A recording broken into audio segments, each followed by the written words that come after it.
suami gaji. 3 juta rupiah yang ternyata adalah konglomerat.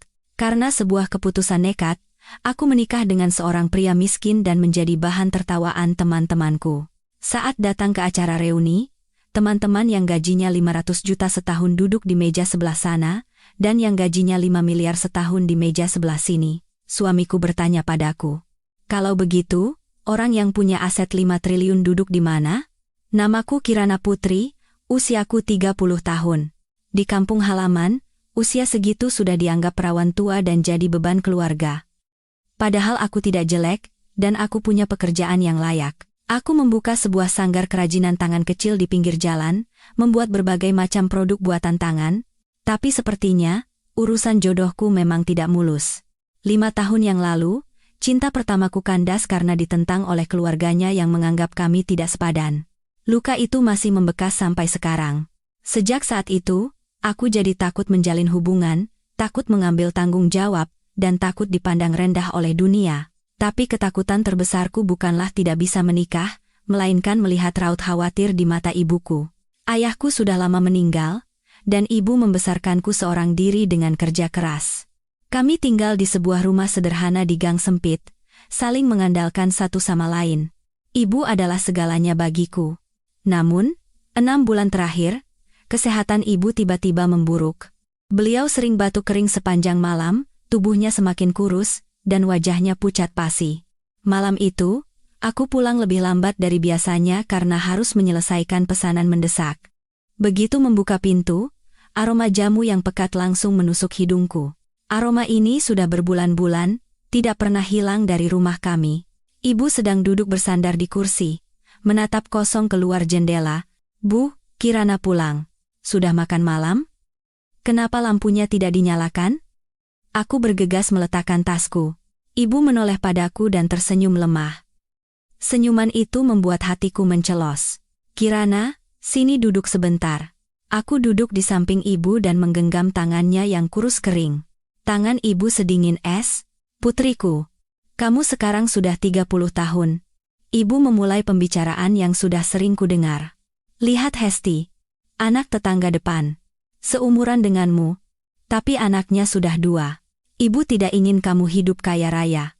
Ibu hanya ingin kamu bertemu pria yang baik, supaya kelak ada tempat untukmu bersandar. Kalau nanti ibu sudah tidak ada."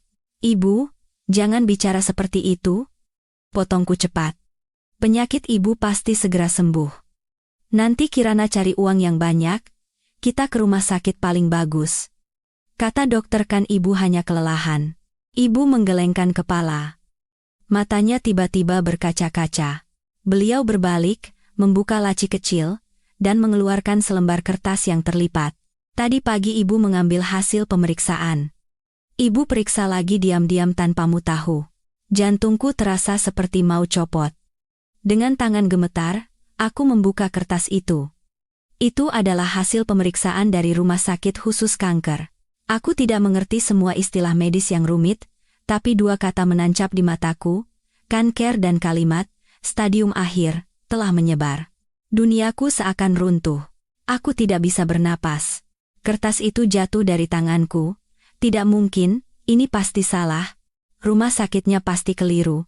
Pasti, gumamku seperti orang kesurupan. "Kirana," ibu menggenggam tanganku erat. "Mau bagaimana lagi? Mungkin ini sudah takdir ibu." Ibu tidak takut mati. Ibu hanya takut. Saat ibu menutup mata nanti, kamu sendirian, itu yang ibu takutkan.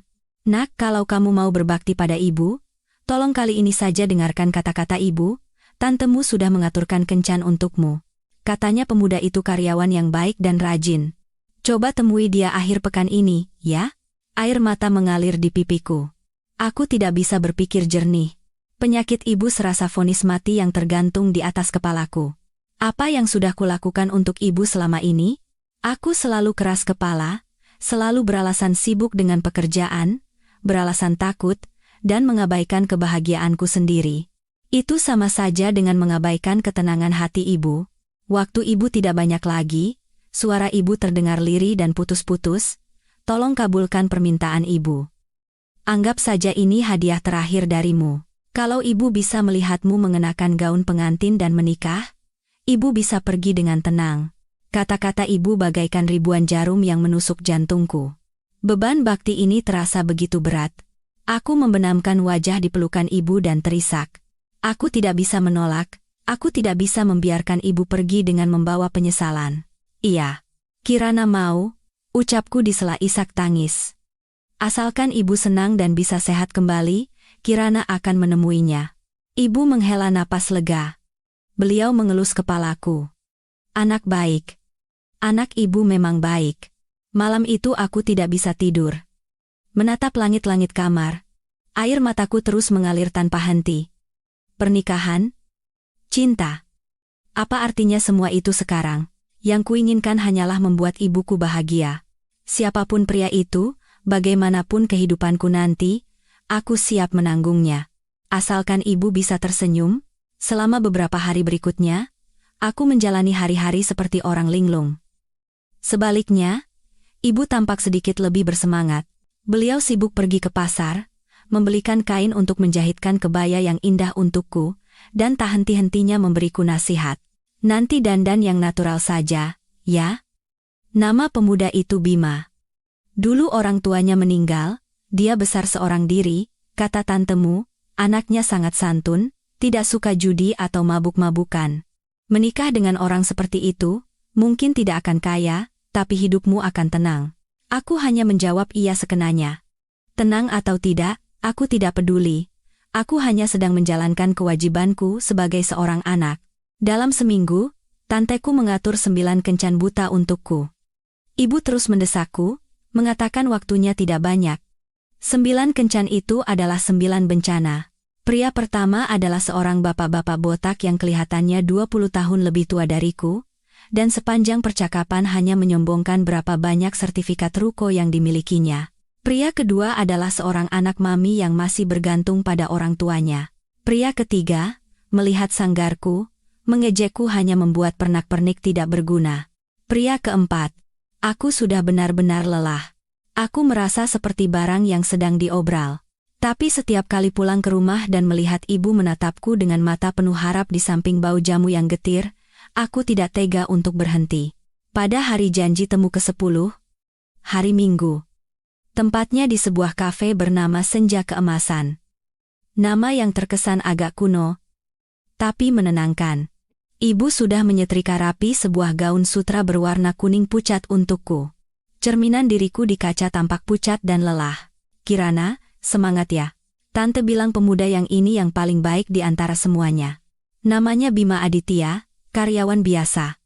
Kalian janjian di meja nomor 7 dekat jendela, suara ibu terdengar agak tergesa-gesa. Iya, Bu, aku mengerti.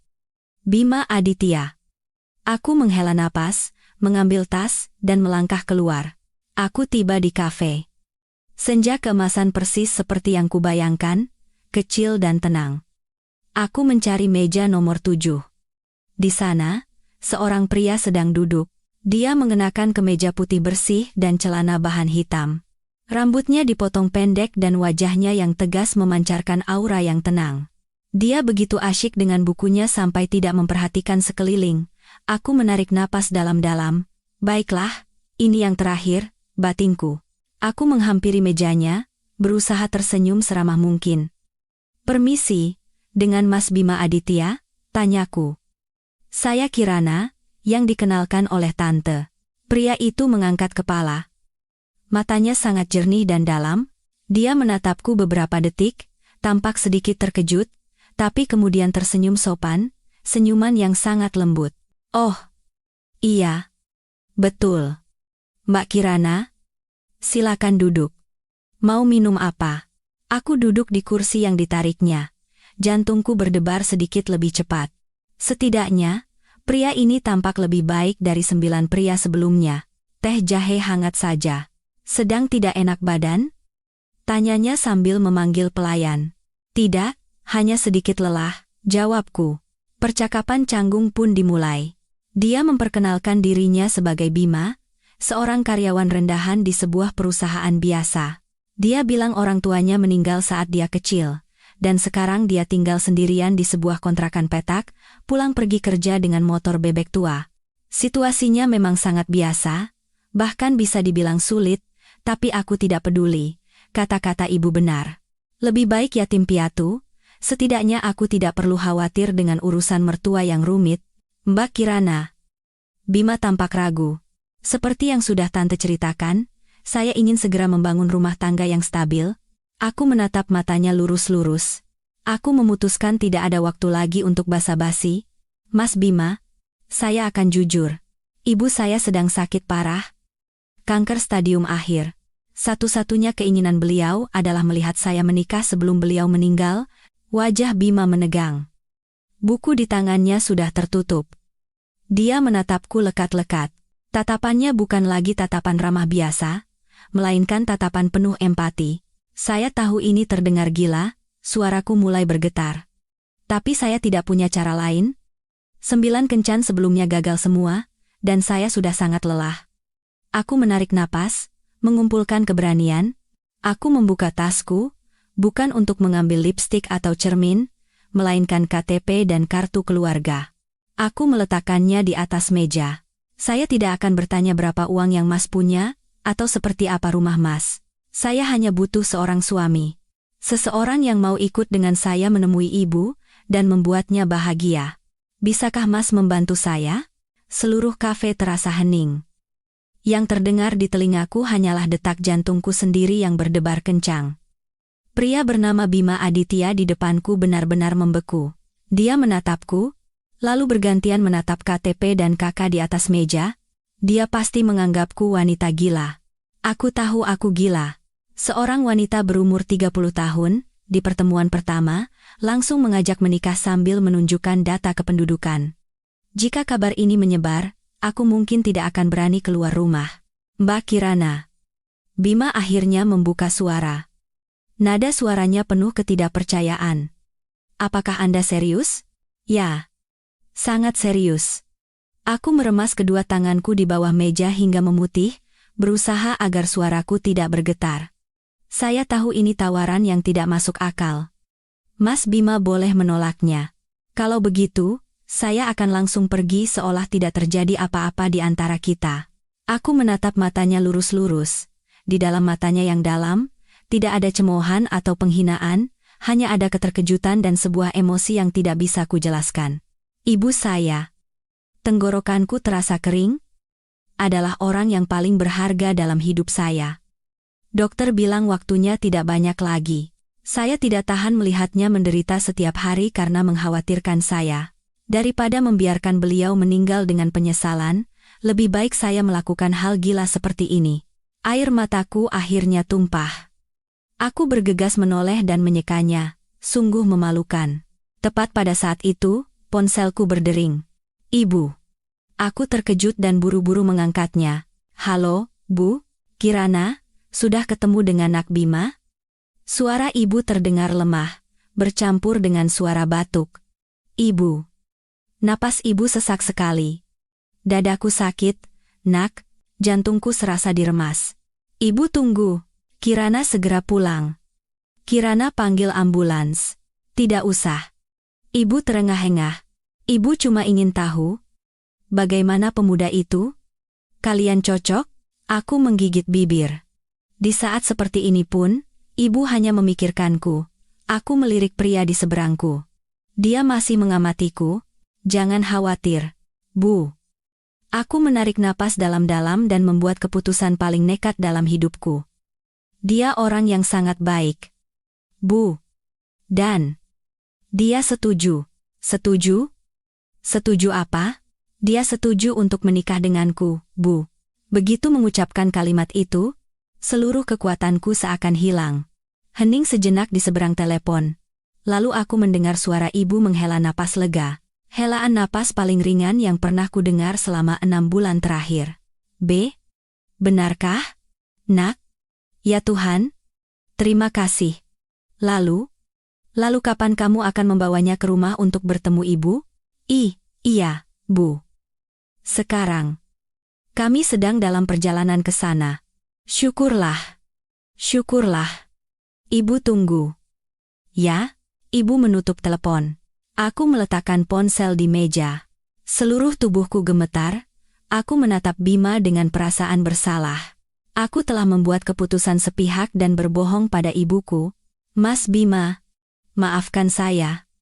Saya tidak bermaksud menyeret Mas ke dalam masalah ini. Ibu saya. Aku bangkit dan buru-buru membereskan KTP dan kakakku. Maaf sekali sudah membuang waktu Mas. Saya harus segera menemui ibu. Aku berbalik, hendak lari dari sana. Aku tidak punya keberanian lagi untuk menatap wajahnya. Aku adalah anak durhaka yang tega membohongi ibunya yang sedang sakit. Tunggu sebentar, Mbak Kirana. Sebuah suara tenang terdengar dari belakang. Aku berhenti, tapi tidak berani berbalik. Bima bangkit dan menghampiriku. Apa yang baru saja Anda katakan pada ibu Anda? Apakah semuanya benar? Aku bingung. Maksud Mas, bahwa ibu Anda benar-benar sakit parah, dan Anda benar-benar ingin menikah hanya untuk menenangkan hatinya? Tanyanya sambil menatapku lekat. Aku mengangguk, dan air mataku kembali tumpah. Benar. Tapi saya tidak seharusnya berbohong pada ibu. Dan saya tidak seharusnya memaksa Mas Bima. Bima terdiam sejenak, lalu melakukan sesuatu yang tidak pernah kubayangkan. Dia menghela napas, seolah baru saja membuat sebuah keputusan yang sangat penting. Baiklah. Saya setuju. Aku terperangah. Apa? Apa yang barusan Mas katakan? Saya setuju untuk menikah dengan Mbak Kirana, ulangnya dengan jelas. Saya juga sedang didesak keluarga untuk menikah. Setidaknya, alasan Mbak Kirana jujur. Saya paling tidak suka dengan kepura-puraan. Aku hanya bisa berdiri mematung, seolah disambar petir. Dia baru saja setuju. Pria yang baru kutemui kurang dari 30 menit, mendengar ceritaku yang gila, dan setuju untuk menikah? Mas tidak bercanda, kan? Tanyaku tergagap. Mas tahu apa yang saya bicarakan? Ini pernikahan. Kita akan mendaftarkannya secara resmi dan menjadi suami istri sungguhan. Saya tahu, jawab Bima dengan wajah sangat serius, dan saya tidak bercanda. Waktu Mbak Kirana tidak banyak, dan saya juga tidak ingin buang-buang waktu lagi dengan kencan buta yang tidak ada artinya. Dia menatapku. Sudah saya bilangkan. Mbak, saya juga merasakan tekanan dari keluarga. Sebenarnya, hari ini saya seharusnya tidak bertemu dengan Mbak Kirana. Ada wanita lain yang sudah dijodohkan, tapi dia membatalkannya. Mungkin, ini takdir. Aku masih tercengang. Takdir?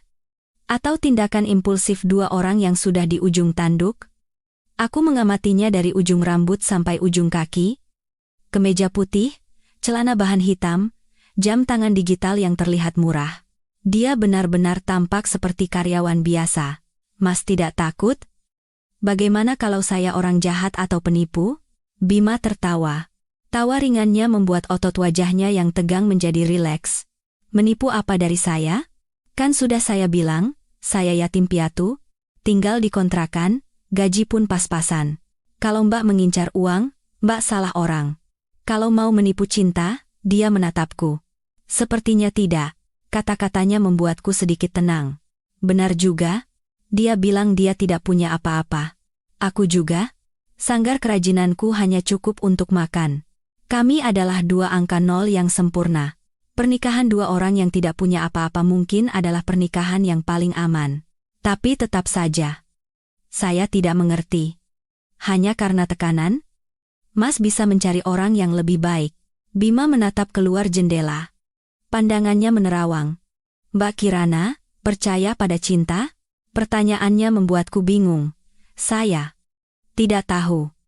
Dulu, saya percaya. Saya juga begitu, katanya. Dulu saya percaya. Tapi wanita-wanita yang saya temui hanya tertarik pada berapa banyak uang yang saya punya, apa jabatan saya. Mereka tidak peduli siapa saya. Mereka rela berakting dan berbohong untuk mencapai tujuan mereka. Dia kembali menatapku. Matanya dalam. Tapi Mbak Kirana, Anda jujur. Anda bilang butuh suami karena ibu Anda. Meskipun alasannya aneh, itu datang dari rasa bakti. Saya menghargai itu. Daripada menikah dengan orang yang bilang cinta tapi hanya mencintai uang saya, lebih baik saya menikah dengan wanita yang mungkin tidak mencintai saya, tapi punya rasa bakti yang besar. Dia menarik napas. Ada satu syarat. Syarat apa? Jantungku berdebar lagi. Kita akan mendaftarkan pernikahan seperti yang Mbak Kirana inginkan. Kita akan jadi suami istri secara hukum. Tapi ini bukan sandiwara. Kita akan berusaha hidup seperti keluarga sungguhan. Kita akan merawat ibu Mbak Kirana bersama-sama, dan kita akan saling memberi kesempatan. Kesempatan untuk saling mengenal dan membangun perasaan. Bisakah? Kesempatan. Aku tidak pernah berpikir sejauh itu. Aku hanya berpikir untuk menyenangkan ibuku, tapi tawaran Bima bukanlah belas kasihan, melainkan sebuah janji yang serius. Aku menatapnya. Dia tidak tampan luar biasa, tapi dia terlihat tulus dan dapat diandalkan. Ya, saya setuju. Aku mengangguk mantap. Kalau Mas Bima percaya pada saya juga akan percaya pada Mas Bima. Mari kita berusaha bersama. Bagus, Bima tersenyum.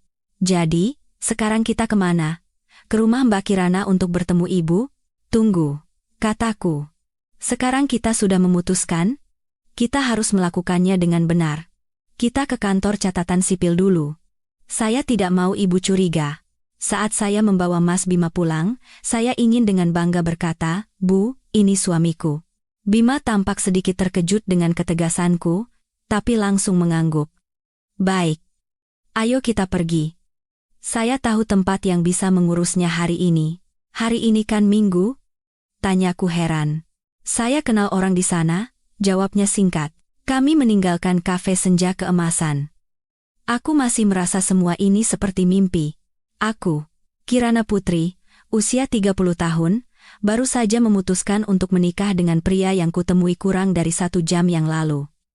Aku tidak tahu bagaimana masa depanku nanti. Aku hanya tahu aku harus melakukan ini demi ibu. Aku masih bingung saat mengikuti Bima keluar. Kantor catatan sipil benar-benar buka hari Minggu? Tanyaku lagi, masih ragu. Saya kenal orang di sana, jawabnya singkat. Dia membawaku ke motornya. Sebuah motor bebek tua dengan cat yang sudah pudar. Dia memberiku helm biasa dan menyalakan mesinnya. Suara mesin yang berisik terdengar sangat nyata. Aku ragu-ragu naik ke jok belakang dan memegang behel belakang dengan tangan gemetar. Aku akan segera menjadi seorang istri. Istri dari pria yang baru kutemui 1 jam lalu. Benar-benar tidak bisa dipercaya. Bima mengendarai motornya dengan sangat hati-hati dan tidak banyak bicara.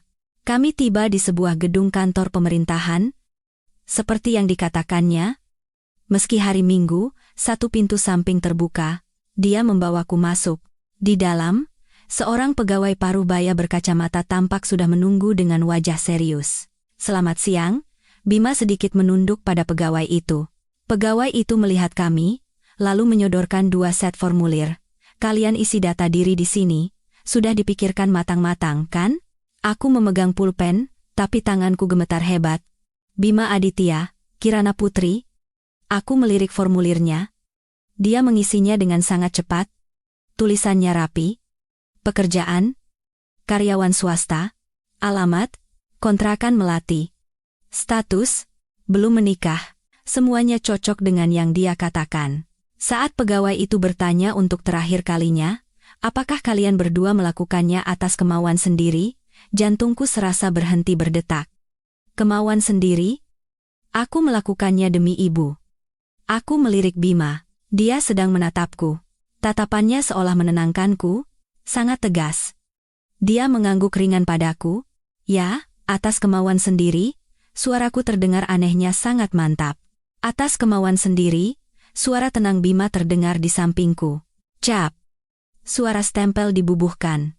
Pegawai itu memberikan kami 2 buku kecil berwarna merah tua. Sudah selesai. Semoga langgeng. Aku memegang buku nikah itu di tanganku. Rasanya lebih berat dari kerajinan tangan manapun yang pernah kubuat. Dengan beberapa baris tulisan dan beberapa stempel, hidupku telah berbelok ke arah yang berbeda. Aku sekarang adalah istri orang. Saat keluar dari kantor, sinar matahari sore terasa begitu menyilaukan. Sudah beres, kata Bima. Suaranya masih terdengar biasa saja. Sekarang kita resmi suami istri. Kamu sekarang istriku. Caranya mengatakan istriku terdengar sangat alami, sementara aku masih merasa sangat canggung. Motorku di sana, dia menunjuk motor bebek tuanya. Agak butut, maaf ya. Kontrakan yang kutinggali juga sempit. Aku yatim piatu, jadi terbiasa hidup sederhana. Aku mengangguk. Tidak apa-apa. Aku juga terbiasa tinggal di rumah sempit. Aku tidak takut hidup susah. Sekarang, ayo kita ke rumahku. Kita harus segera memberitahu ibu. Aku naik ke jok belakang motornya. Kali ini, mungkin karena buku nikah di tanganku, hatiku terasa lebih mantap. Punggungnya tidak lebar, tapi terasa kokoh dan tegar. Aku tidak berani memeluknya, hanya memegang ujung kemejanya pelan. Motor itu kembali menyala dengan suara berisik, membawa kami berdua menuju rumah sederhana tempat aku dan ibu tinggal. Memulai sebuah kehidupan pernikahan yang masa depannya tidak bisa kutebak. Kami menaiki tangga yang gelap di rumah susun kami. Semakin dekat ke rumah, suara batuk ibu terdengar semakin jelas. Hatiku terasa sakit. Aku tidak tahu apakah yang kulakukan ini benar atau salah, tapi aku tidak punya pilihan lain. Begitu pintu dibuka, bau jamu kembali menusuk hidung. Bu, Kirana pulang. Ibu sedang bersandar di kursi tua, menatap keluar jendela, mendengar suaraku, beliau menoleh. Matanya membelalak, saat melihat Bima berdiri canggung di belakangku. Kirana, ini siapa? Aku menarik napas dalam-dalam, menarik Bima ke depan, dan menyodorkan 2 buku nikah berwarna merah. Bu, ini Mas Bima, suamiku. Aku berusaha berbicara sekeras dan sejelas mungkin, kami baru saja mendaftarkan pernikahan. Ibu membeku. Beliau mengucek matanya, memastikan tidak salah lihat. Beliau menatapku, lalu Bima, lalu kembali menatap lekat-lekat buku nikah di tanganku. Apa? Suami? Bima melangkah maju, dengan sangat sopan menangkupkan kedua tangan dan menunduk. Iya, Bu. Nama saya Bima Aditya. Suami Kirana. Kami baru saja dari kantor catatan sipil dan langsung kemari untuk meminta restu Ibu. Suaranya terdengar tulus dan santun. Ibu, dengan tangan gemetar, berpegangan pada sandaran kursi untuk bangkit. Ya Tuhan! Benarkah ini? Kirana? Kamu tidak sedang bercanda dengan Ibu? Kan? Bukan bercanda, Bu. Ini sungguhan. Air mataku mulai mengalir. Ibu menyambar buku nikah itu, dan membukanya dengan tangan gemetar. Setelah memastikan nama kami berdua, dan stempel merah yang jelas, ibu tiba-tiba menangis. Beliau terisak-isak, tapi itu adalah air mata kebahagiaan. Syukurlah. Syukurlah, nak. Ibu meraih tangan Bima. Nak. Nak Bima, kan? Sini. Sini duduk. Ibu mendudukkan Bima di kursi. Beliau tidak melepaskan tangannya. Nak. Anak ibu ini keras kepala. Apa tidak apa-apa? Tidak. Bu. Kirana orang yang sangat baik, Bima masih terlihat sedikit canggung. Keluargamu? Orang tuamu? Ibu mulai bertanya. Begini, Bu, Bima menjawab dengan suara tenang. Saya yatim piatu. Orang tua saya sudah meninggal sejak kecil. Saya besar seorang diri, dan sekarang bekerja sambil tinggal di kontrakan. Aku cemas ibu akan kecewa. Tapi ternyata tidak. Mendengar itu, ibu malah terlihat lebih senang. Yatim piatu? Tidak apa-apa. Justru bagus. Kamu bisa mandiri sejak kecil, itu hebat sekali. Ibu tidak peduli kamu miskin. Ibu juga miskin.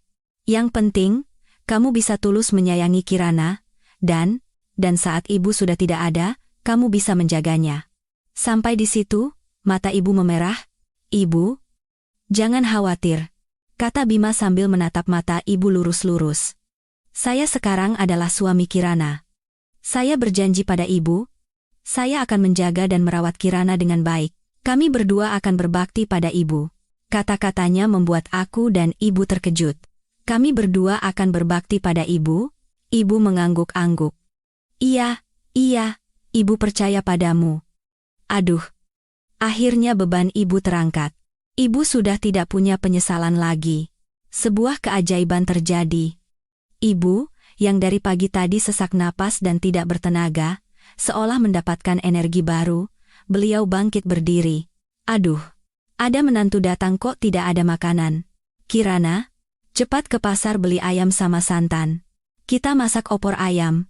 Bu, jangan. Ibu kan sakit. Mau kemana? teriakku kaget. Sakit apanya? Sudah sembuh. Hati ibu sebahagia ini? Penyakit apa yang berani tinggal? Ibu tertawa lepas. Beliau menoleh ke Bima. Menantuku, duduk di sini saja ya. Ibu sebentar. Hari ini rumah kita pesta. Melihat punggung ibu yang sibuk mencari baju dan mengambil keranjang belanja, aku menoleh pada Bima. Dia juga sedang menatapku. Kami tidak berkata apa-apa, tapi aku merasakan kehangatan yang aneh dari matanya. Aku berbisik pelan, hanya agar dia yang mendengar. Terima kasih. Dia hanya tersenyum tipis. Aku kan suamimu. Untuk pertama kalinya dalam 6 bulan terakhir, rumah susun kami yang tua tidak lagi dipenuhi bau jamu dan desah napas, melainkan tawa bahagia. Keesokan harinya setelah bertemu ibu, Bima menyarankan agar kami pindah. Kita kan sudah menikah, harus punya kehidupan sendiri. Lagi pula, rumah ibu sempit. Kalau kita di sana beliau tidak bisa istirahat dengan nyaman. Kontrakanku juga dekat dari sini, jadi kita bisa sering-sering menjenguk. Ibu langsung setuju. Benar itu, pengantin baru harus tinggal sendiri. Ibu tidak apa-apa sendirian. Ibu sudah sehat sekarang. Jadilah aku pindahan. Barang-barangku hanya pakaian dan bahan-bahan kerajinan. Bima mengangkutku dan beberapa kardus dengan motor bebek tuanya. Kontrakan petak yang disewanya ternyata berada di komplek rumah sederhana lain yang sama tuanya dengan rumah ibuku. Terletak di lantai 3, rumah itu hanya terdiri dari 1 kamar dan sebuah ruang tengah yang sekaligus menjadi dapur. Perabotannya sangat sederhana, bahkan terkesan menyedihkan. Hanya ada 1 kasur lantai, lemari kain, 1 set sofa tua, dan kompor gas portabel. Rumahnya agak berantakan ya, maaf, kata Bima sambil menggaruk kepala. Sebenarnya bukan berantakan, tapi kosong sampai tidak terasa ada kehangatan manusia. Tidak apa-apa, aku tersenyum. Punya tempat berteduh dari hujan dan panas saja sudah bagus. Kalau dirapikan sedikit, pasti jadi nyaman. Maka, dimulailah kehidupan pernikahan kami, kehidupan yang sangat biasa. Setiap pagi pukul 7:30, Bima berangkat kerja dengan motor tuanya. Katanya dia bekerja di sebuah perusahaan ATK kecil. Pulangnya selalu tepat pukul 6 sore. Setiap akhir bulan, dia akan memberiku amplop berisi gajinya. Isinya 3 juta rupiah. Ini, uang sakuku, dan ongkos cukup 500.000, sisanya kamu yang atur untuk kebutuhan rumah tangga, 3 juta rupiah. Angka yang sangat kecil untuk hidup di kota ini. Tapi hatiku terasa hangat. Dia percaya padaku, dan menyerahkan semua uangnya. Aku tidak berhenti bekerja. Sanggarku tetap buka. Tapi aku mengurangi pesanan, dan lebih banyak meluangkan waktu untuk mengurus keluarga. Aku membersihkan kontrakan kami, memasang gorden baru, dan meletakkan beberapa pot tanaman kecil. Aku pergi ke pasar, belanja, dan memasak. Aku ingin membawa kehangatan ke dalam rumah ini. Bima adalah suami yang pendiam. Dia tidak pandai berkata romantis, tidak pernah membelikanku setangkai bunga pun. Tapi dia adalah orang yang sangat baik. Makanan apapun yang kumasak, dia selalu memuji enak dan menghabiskannya. Selesai makan, dia selalu yang mencuci piring, meskipun aku melarangnya. Tanganmu kan sakit karena membuat kerajinan. Biar aku saja, hanya itu yang dikatakannya. Saat aku bekerja sampai larut malam, dia tidak pernah mengomel, hanya diam-diam membuatkan segelas susu hangat. Jangan terlalu malam, nanti matamu rusak. Hidup kami mengalir dengan tenang. Kami tidak kaya. Kami hidup sangat hemat. Aku tidak pernah merengek minta baju baru atau lipstik mahal. Justru, dari uang hasil sanggar, aku membelikannya beberapa kemeja baru untuk menggantikan kemejanya yang sudah usang. Tapi aku tidak pernah mengeluh. Aku merasa damai. Setelah luka masa laluku, aku jadi takut pada janji-janji muluk. Kehidupan yang miskin tapi stabil bersama Bima justru membuatku merasa aman. Setiap akhir pekan, kami naik motor tua itu untuk menjenguk ibu. Bima tidak pernah lupa membawakan sekantong jeruk atau sekotak susu. Dia akan duduk di samping ibu, dengan sabar mendengarkan cerita-cerita lamanya, dan memperbaiki kipas angin yang rusak. Tak perlu ditanya, ibu lebih menyayangi menantunya daripada anak kandungnya sendiri. Kirana ini pasti dulu menyelamatkan negara di kehidupan sebelumnya, makanya bisa bertemu orang sepertimu. Baik, rajin, tidak suka judi dan mabuk. Ibu sudah tidak minta apa-apa lagi. Melihat ibu yang tersenyum dan Bima yang tekun memperbaiki barang, aku sadar bahwa keputusanku yang nekat itu adalah keputusan terbaik dalam hidupku. Ibu terlihat sehat, tapi beliau masih rutin meminum jamu. Vonis kanker stadium akhir itu masih seperti awan hitam yang menggantung di atas keluarga kami. Aku masih hidup dalam ketakutan. Takut kebahagiaan ini begitu rapuh. Takut ibu bisa pergi kapan saja. Suatu malam setelah makan, Bima melihatku termenung sambil menatap bungkusan jamu ibu. Dia duduk di sampingku. Kirana, katanya pelan. Aku punya teman lama yang kerja jadi dokter di Rumah Sakit Medika Sejahtera. Rumah sakit itu bagus sekali. Aku terkejut. Medika Sejahtera. Itu kan rumah sakit internasional yang paling mahal di kota ini. Kita tidak punya uang untuk ke sana. Jangan khawatir. Bima menggenggam tanganku. Temanku akan bantu. Kita hanya periksa ulang saja. Aku punya sedikit tabungan sebelum menikah. Lagi pula, tidak aneh? Dokter bilang stadium akhir, tapi ibu akhir-akhir ini semakin sehat dan wajahnya juga lebih segar. Kata-katanya membuatku tersadar. Benar juga. Aku terlalu bahagia sampai lupa pada fakta yang tidak logis itu. Kanker stadium akhir, bagaimana bisa semakin sehat? Tapi, bagaimana kalau... Aku tidak mau berpikir lebih jauh. Bagaimana kalau ini adalah kebahagiaan terakhir yang kami nikmati? Kita harus pergi. Apapun hasilnya, kita harus tahu pasti, Kirana, suara Bima tegas. Kita tidak bisa hidup dalam kecemasan seperti ini terus, percaya padaku, ketegasannya meyakinkanku. Keesokan harinya, kami berbohong pada ibu, mengatakan akan membawanya untuk check-up rutin. Ibu menggerutu. Buat apa buang-buang uang? Ibu kan sudah sembuh, tapi Bima bersikeras. Ibu harus pergi. Ini permintaan menantu ibu. Bima tidak naik motor, melainkan memesan taksi. Katanya agar ibu tidak kelelahan. Aku merasa ini juga aneh. Orang sehemat dia, kenapa hari ini begitu boros? Rumah Sakit Medika Sejahtera membuatku terpana. Bersih dan modern seperti hotel bintang 5, bahkan tidak ada bau rumah sakit yang tidak menyenangkan. Bima berjalan dengan sangat familiar, seolah sudah hafal jalannya. Dia membawa kami ke ruang praktik seorang profesor kepala departemen. Ini temanmu? Bisikku. Kelihatannya tua dan sangat terpelajar. Bukan. Dia guru temanku. Aku sudah minta tolong temanku, jawab Bima. Profesor itu sangat ramah. Dia melihat rekam medis lama ibu, lalu mengerutkan kening. Ini tidak mungkin. Mari kita periksa ulang semuanya. Ibu dibawa untuk menjalani berbagai macam tes. CT scan, USG, tes darah. Aku dan Bima menunggu di luar. Aku begitu cemas sampai kedua tanganku saling meremas, telapak tanganku basah oleh keringat. Bima hanya diam-diam menggenggam tanganku.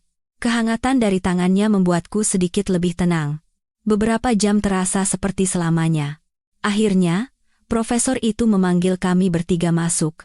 Di tangannya ada hasil pemeriksaan yang baru. Dia menatap ibu, lalu aku, dan tersenyum. Selamat, Bu.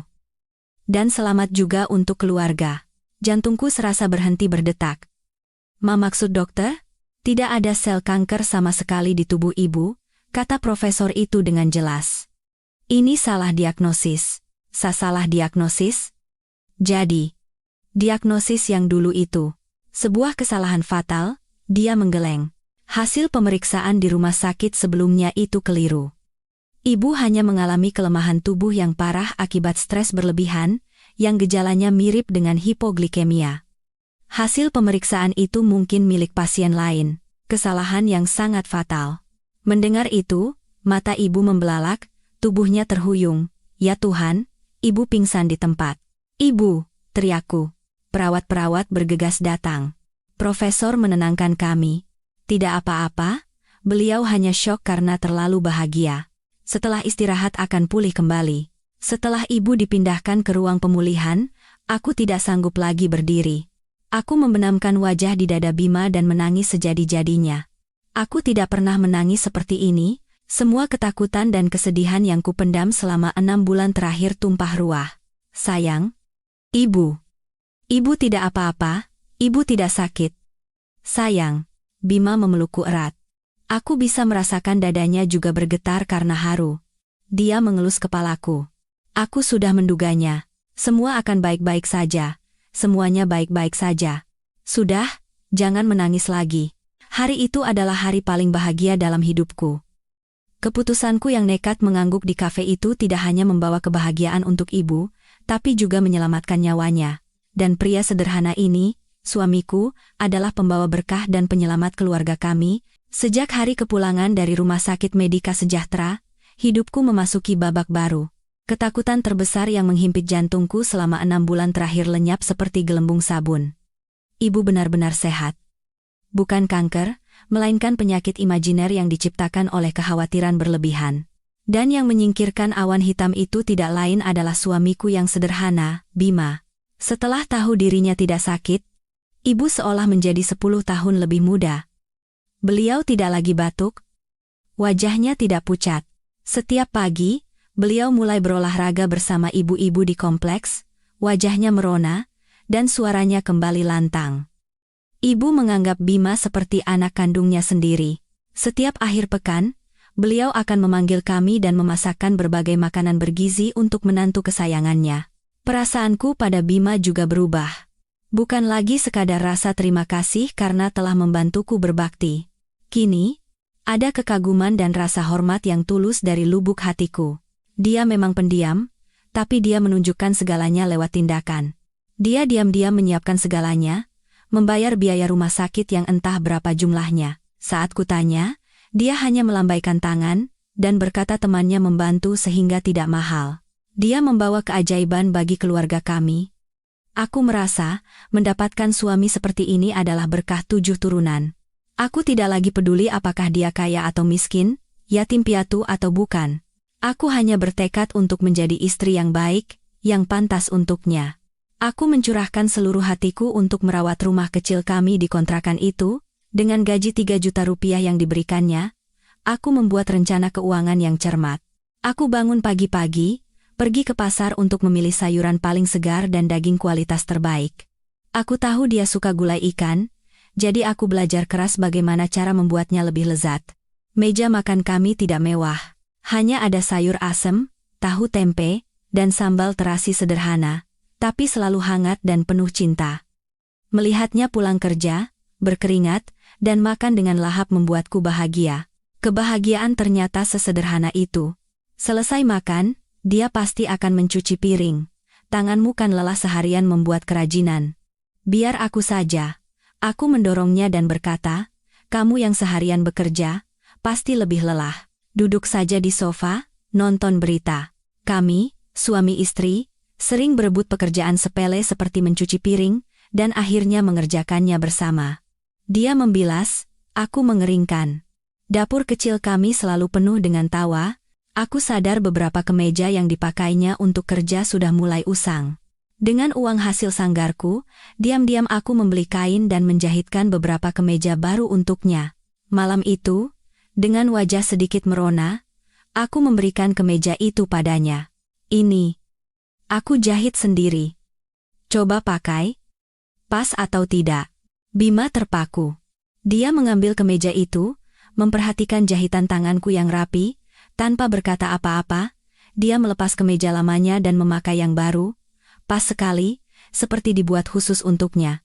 Dia berdiri di depan cermin tua, mematut diri, lalu menoleh padaku. Tatapannya anehnya begitu hangat. Terima kasih. Bagus sekali, katanya, lalu melakukan sesuatu yang tidak kuduga. Dia mendekat dan memelukku. Pelukan yang ringan, tapi sangat erat. Kirana, aku sangat senang memilikimu. Jantungku berdebar kencang. Ini pertama kalinya dia memelukku lebih dulu. Aku membenamkan wajah di dadanya, menghirup aroma keringatnya yang khas. Aku merasa, aku telah benar-benar menjadi seorang istri. Hidup kami terus berjalan seperti itu. Dia masih tidur di sofa, dan aku di kamar. Tapi jarak tak kasat mata di antara kami sepertinya telah lenyap. Suatu minggu sore, saat aku dan Bima sedang sibuk membersihkan rumah, seseorang mengetuk pintu. Ibu tidak pernah mengetuk, beliau pasti sudah berteriak-teriak dari bawah tangga. Aku dan Bima saling berpandangan kaget. Selain ibu, siapa lagi yang akan datang ke kontrakan ini? Bima membuka pintu. Di luar, berdiri seorang wanita berusia sekitar 50-an. Beliau mengenakan setelan sutra berwarna ungu. Modelnya sederhana, tapi dari bahannya saja sudah terlihat mahal. Rambutnya disanggul rapi, dan di lehernya melingkar kalung mutiara. Wajahnya ramah, tapi tatapan matanya sangat tajam. Selamat siang. Saya ini, tantenya Bima, dari jauh. Saya baru datang dari kampung, dengar kabar dia baru menikah, jadi saya mampir sebentar. Suaranya lembut, tapi terasa berwibawa. Bima membeku selama beberapa detik. Wajahnya tampak bingung, tapi dia cepat-cepat menguasai diri. Oh, Tante. Maaf. Saya kurang ingat. Silakan masuk, Tante. Aku bergegas menghampiri dan menunduk sopan. Selamat siang, Tante. Silakan masuk. Maaf rumahnya berantakan. Wanita itu tersenyum padaku. Senyuman yang sangat ramah, tidak apa-apa. Kamu ini menantunya, ya? Namanya Kirana, kan? Cantik dan cekatan sekali. Beliau masuk dan mengedarkan pandangan ke seluruh kontrakan kami yang sempit. Beliau melihat sofa tua, lemari kain yang reyot, lalu menatap meja makan sederhana yang baru saja kami siapkan. Di atasnya hanya ada tumis kangkung, tempe goreng, dan sambal. Kalian tinggal di sini? Tanyanya. Iya, Tante. Bima menggaruk kepala. Tampak persis seperti karyawan biasa. Kami baru menikah, jadi kondisi ekonominya masih sulit. Sementara di sini dulu, saya kan yatim piatu, tidak ada yang membantu. Begitu rupanya, beliau mengangguk, lalu menoleh padaku. Kalau orang tua Kirana, saya tinggal ibu saja, Tante. Beliau tinggal di gang sebelah. Jawabku cepat sambil bergegas membuatkan teh. Silakan diminum teh hangatnya, Tante. Saat aku menyajikan teh, beliau menyuruhku duduk di sampingnya. Beliau menggenggam tanganku. Tangannya sangat hangat dan lembut. Beliau menanyakan banyak hal. Apa pekerjaanku? Apakah sanggar itu melelahkan? Bagaimana aku bertemu Bima? Aku menjawab semuanya dengan jujur. Aku bercerita tentang pekerjaanku dan mengatakan kami bertemu lewat perjodohan. Tentu saja aku tidak menceritakan soal penyakit ibu atau pernikahan kami yang terburu-buru. Aku hanya bilang, setelah bertemu, kami merasa cocok dan memutuskan menikah. Semakin mendengar, tante itu semakin mengangguk. Anak ini jujur sekali, Bima. Kamu beruntung. Dapat istri cantik, rajin, dan tidak takut hidup susah. Zaman sekarang sulit mencari yang seperti ini. Bima hanya tersenyum. Iya, Tante. Kirana orang yang baik. Sekitar 1 jam kemudian, beliau pamit. Baiklah, Tante harus pergi, ada urusan di kota. Ini, hadiah kecil untuk menantu Tante. Beliau membuka tasnya dan mengeluarkan sebuah kotak beludru merah. Di dalamnya, ada sebuah gelang giok berwarna hijau bening yang cahayanya berkilauan. Meskipun aku tidak tahu menahu soal barang mewah, aku tahu benda itu pasti sangat mahal. Mungkin lebih mahal dari seluruh harta benda aku dan ibuku. Tante, ini, kataku terkejut. Ini terlalu berharga, saya tidak bisa menerimanya. Tidak apa-apa, beliau tersenyum. Ini peninggalan neneknya Bima. Dulu beliau berpesan padaku untuk menyimpannya dan memberikannya pada menantunya kelak. Ini akan membawa keberuntungan. Terimalah. Beliau mencoba memasangkan gelang itu ke tanganku, tapi aku buru-buru menarik tangan dan menolak. Jangan, Tante. Sungguh tidak apa-apa, kami ini keponakan. Bagaimana bisa menerima hadiah sebesar ini? Lagi pula, dengan kondisi kami, tidak pantas memakai barang seperti ini. Kalau hilang, saya tidak bisa menggantinya. Aku menolak dengan tegas. Kami masih tinggal di kontrakan, tidak pantas rasanya menerima barang semewah itu. Meskipun kerabat, tapi kan kerabat jauh. Ibu selalu mengajarkan untuk tidak serakah. Bima ikut menimpali. Iya, Tante, bawa pulang saja, kami masih muda, bisa mencari sendiri. Pakai saja untuk dana pensiun Tante. Kami sudah senang dengan niat baik Tante. Melihat kami berdua menolak dengan tegas, tante itu menatapku lama, lalu tersenyum, kali ini senyumnya terlihat sangat puas. Baiklah, tante mengerti. Beliau memasukkan kembali gelang itu. Anak ini tidak serakah. Bagus sekali. Beliau pamit dan pergi. Aku dan Bima mengantarnya sampai ke bawah tangga. Setelah sosoknya hilang, barulah aku bisa bernapas lega. Tantemu yang dari jauh itu kaya sekali, ya?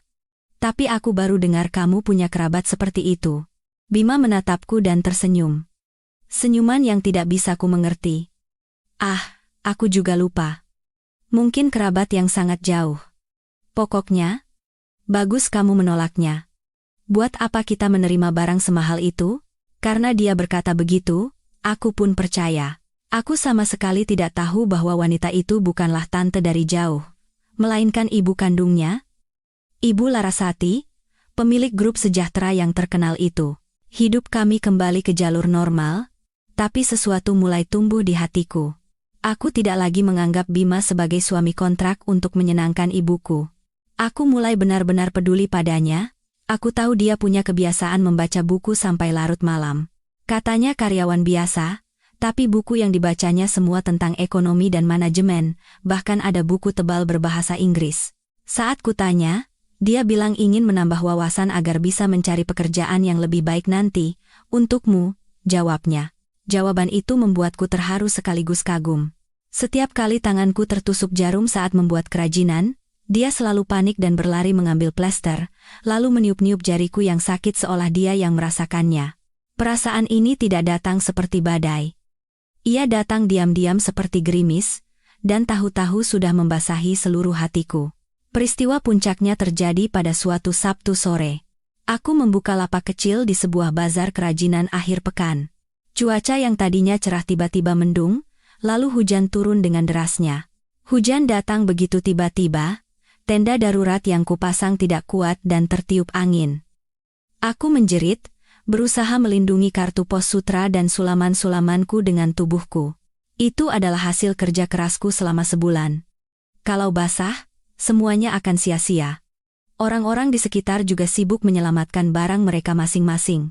Aku panik tak berdaya, air mataku bercampur dengan air hujan. Kirana. Di antara suara hujan dan teriakan, aku mendengar suaranya. Saat aku mengangkat kepala, Bima sudah ada di sana. Dia datang seperti badai, tanpa jas hujan, seluruh tubuhnya basah kuyup. Tanpa berkata apa-apa, dia langsung menarik sebuah terpal besar dan menutupi barang-barangku. "Kenapa kamu di sini?" tanyaku kaget. "Tempat ini puluhan kilometer jauhnya dari kantor yang disebutkannya. Tadi lewat sekalian pulang kerja. Mau lihat kamu sebentar," teriaknya menembus suara hujan. "Diam di situ. Biar aku saja." Dia sendirian berjibaku dengan terpal di tengah angin kencang. Hujan deras membuatnya basah seperti tikus got.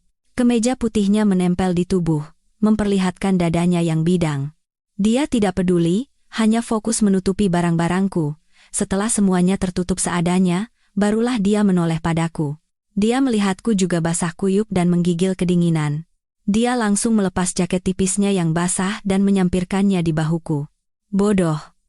Kenapa tidak cari tempat berteduh? Basah kuyup begini," omelnya. Tapi suaranya penuh kekhawatiran. Dia menarikku ke bawah sebuah emperan toko. Dia menyeka air di wajahnya, lalu menyeka wajahku. "Dingin, ya? Ayo cepat pulang." Dia tidak bertanya sedikit pun tentang barang-barangku. Dia hanya mengkhawatirkanku. Dalam perjalanan pulang, aku duduk di jok belakang motor tuanya. Hujan sudah reda. Aku memakai jaket basahnya, tapi masih ada kehangatan tubuhnya yang tersisa. Aku tidak lagi memegang behel motor. Aku merentangkan tanganku dan memeluk pinggangnya erat-erat. Punggungnya sempat menegang sesaat, lalu kembali rileks. Malam itu, aku memaksanya minum 2 gelas teh jahe hangat. "Awas kalau sampai sakit flu, aku marahi nanti," omelku manja sambil mengeringkan rambutnya dengan handuk. Dia hanya duduk diam menatapku. "Aku tidak apa-apa." "Barang-barangmu banyak yang rusak?" "Tidak apa-apa," aku tertawa. "Berkat kamu benar-benar penyelamatku." Malam itu, aku berbaring di kamar. Dia masih di sofa, tapi aku tidak bisa tidur. Aku terus memikirkan sosoknya yang menerobos hujan, caranya mengkhawatirkanku, jantungku berdebar. Aku sadar. Aku telah jatuh cinta pada pria ini. Pria sederhana tapi baik hati, tulus dan hangat. Aku mencintai suamiku. Ibuku sehat.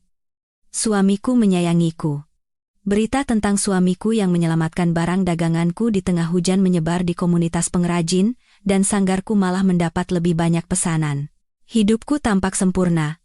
Aku mulai berpikir, mungkin kami bisa menjadi keluarga sungguhan, mungkin punya anak.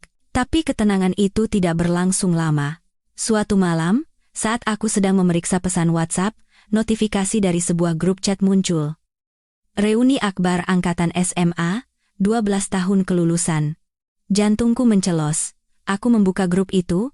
Ternyata sudah dibuat beberapa hari yang lalu, tapi aku tidak menyadarinya. Admin grup sekaligus orang yang paling bersemangat mengadakan reuni tidak lain adalah Rendra Wijaya, mantan pacarku. Rendra. Cinta pertamaku yang penuh kenangan. Kami pacaran sejak kelas 3 SMA sampai kuliah.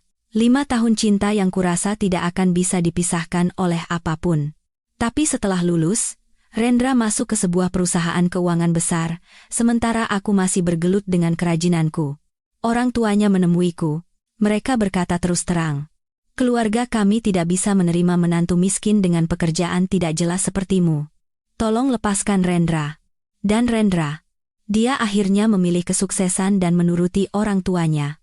Dia mengakhiri hubungan kami dengan berkata, Kirana, cinta saja tidak cukup untuk hidup. Kita harus realistis. 5 tahun berlalu. Sakitnya sudah mereda, tapi bekas lukanya masih ada. Aku membaca pesan-pesan di grup, isinya kebanyakan pamer. Joko. Wih. Gue baru ganti mobil Pajero nih. Entar gue bawa pas reuni. Biar keren. Siska, tempatnya biar gue yang urus. Restoran Telaga Emas, punya kakak gue. Gue sewa 1 ruangan VIP. Teman lain. Dengar-dengar Rendra sekarang udah jadi wakil direktur ya? Keren banget. Traktir dong, Ndra. Rendra. Hahaha. Biasa aja. Guys, gue masih jomblo nih. Siapa tahu di sana ketemu cinta lama yang belum kelar. Wajahku memanas. Sifat sombongnya tidak pernah berubah. Lalu seorang teman mementionku. Kirana Putri. Lo apa kabar? Masih sibuk mainan seni sama kerajinan lo itu? Udah nikah belum? Aku membeku. Harus kujawab apa? Bilang sudah menikah? Kalau mereka tanya siapa suamiku? Bagaimana? Karyawan biasa dengan gaji 3 juta? Naik motor bebek tua? Tinggal di kontrakan sempit? Aku sadar. Meskipun aku sangat bahagia bersama Bima, di mata dunia, di mata teman-teman lamaku ini, aku tetaplah seorang pecundang. Wanita 30 tahun yang menikah dengan pria miskin. Duri bernama rendah diri yang menusukku selama 5 tahun terakhir, tiba-tiba terasa sangat sakit. Kenapa? Mukamu murung? Bima. Yang baru selesai mandi, melihatku termenung. Aku terkejut dan buru-buru mematikan ponsel. Ah, bukan apa-apa, cuma lihat pesan gak penting, tapi Bima sudah melihatnya, dia melihat raut bingung di wajahku. Ada apa? Jangan disembunyikan, coba cerita. Aku ragu. Aku tidak mau dia tahu masa laluku. Aku tidak mau dia melihatku merasa rendah diri tentang dia dan kehidupan kami. Tapi tatapan matanya yang tegas membuatku tidak bisa berbohong. Aku menghela napas dan memberikan ponselku padanya. Ada undangan reuni SMA. Mantan pacarku juga ada di sana. Bima mengambil ponselku dan tidak hanya membacanya sekilas. Dia membacanya dengan saksama, sampai ke pesan pamer Joko dan Siska, juga emoji kedipan mata Rendra yang penuh arti. Aku menahan napas, mengamatinya. Aku takut dia marah, aku takut harga dirinya terluka. Tapi tidak. Wajahnya tetap tenang. Dia mengembalikan ponselku. Kamu mau pergi? Tanyanya ringan. Aku menunduk. Tidak tahu. Aku tidak punya baju bagus. Dan aku tidak suka kalau mereka bertanya tentangmu, gumamku. Aku tidak percaya diri, dan aku benci diriku yang seperti itu. Kirana, dia duduk di sampingku dan menggenggam tanganku. Angkat kepalamu, lihat aku. Perlahan aku mengangkat kepala. Tatapannya sangat serius. Kamu bahagia? Pertanyaannya membuatku kaget. Iya. Tentu saja, aku sangat bahagia bersamamu dan ibu. Kalau begitu, tidak ada yang perlu kamu malukan, katanya tegas. Masa lalu biarlah masa lalu. Sekarang kamu bahagia. Kamu tidak perlu menghindari siapapun, dan tidak perlu membuktikan apapun pada mereka. Kalau mau pergi, pergilah. Pergi dengan kepala tegak. Aku tersentuh. Tapi, lalu bagaimana denganmu? Apa aku harus berbohong pada mereka? Atau bilang yang sebenarnya? Mereka akan menertawakanmu. Bima tersenyum. Senyuman khasnya yang menenangkan. Yang mereka tertawakan kan aku, bukan kamu. Dan aku tidak hidup untuk pujian atau hinaan mereka. Pergi saja. Hadapi mereka. Tidak perlu berbohong, tapi juga tidak perlu menyombong. Jadilah dirimu sendiri. Aku berpikir lama. Dia benar. Aku bahagia. Kenapa aku harus takut? Kalau aku menghindar, itu berarti aku masih punya perasaan pada Rendra dan peduli pada kata-katanya. Tidak. Aku tidak akan membiarkan dia meremehkan aku dan kebahagiaanku. Baiklah. Aku mengangguk. Aku akan pergi. Tapi kamu harus ikut. Kalau ada kamu di sampingku, aku akan lebih percaya diri. Bima tampak ragu sejenak. Sepertinya hari itu aku harus lembur. Begini saja. Kamu pergi duluan. Nanti setelah selesai kerja aku jemput. Aku janji. Aku sedikit kecewa, tapi mengerti. Pekerjaannya berat, aku tidak bisa menuntut lebih. Baiklah kalau begitu.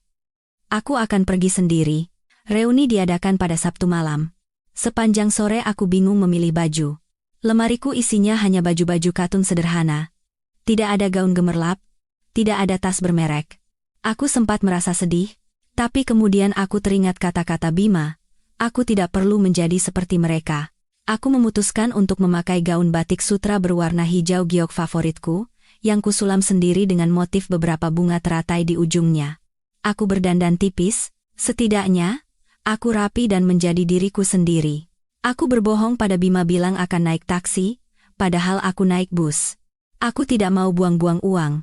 Restoran Telaga Emas berada di tengah kota, berkilauan megah, dunia yang sama sekali berbeda dengan kontrakan tuaku. Aku menarik napas dalam-dalam, menegakkan punggung, dan melangkah masuk. Kirana Putri, di sini. Siska, si primadona sekolah dulu, melambai padaku dari dalam ruangan VIP yang besar. Saat aku masuk, ruangan yang tadinya riuh mendadak hening. Lebih dari 20 pasang mata menatapku. Mereka memindaiku dari ujung rambut sampai ujung kaki, seolah aku ini makhluk aneh. Siska mengenakan gaun merah ketat dengan kalung berlian berkilauan. Joko duduk menyilangkan kaki, dengan sengaja meletakkan kunci mobilnya di atas meja. Semuanya tampak berkilauan, dan bau parfum menyengat. Wah, Kirana, kamu masih sederhana saja ya, kata Siska. Suaranya yang dingin masih sama seperti dulu. Duduk, aku tersenyum dan memilih tempat duduk paling pojok. Pesta penuh pamer pun dimulai. Mereka tidak bicara tentang anak atau keluarga. Mereka bicara tentang saham, properti, rencana liburan ke Eropa, dan siapa yang baru membeli penthouse. Aku hanya duduk diam, berusaha tersenyum. Aku merasa seperti ikan yang keluar dari air. Woi, Kirana. Joko tiba-tiba menoleh padaku. Lo gimana sekarang? Masih mainan seni sama kerajinan lo itu? Laku emangnya? Cukup buat makan, Jok, jawabku. Cukup buat makan? Siska mencibir. Astaga. Di kota ini mana bisa hidup dari begituan? Udah nikah belum? Atau masih jual mahal sendirian? Semua mata kembali tertuju padaku. Aku tahu, ini saatnya aku dihakimi. Sudah menikah, kataku pelan. Apa?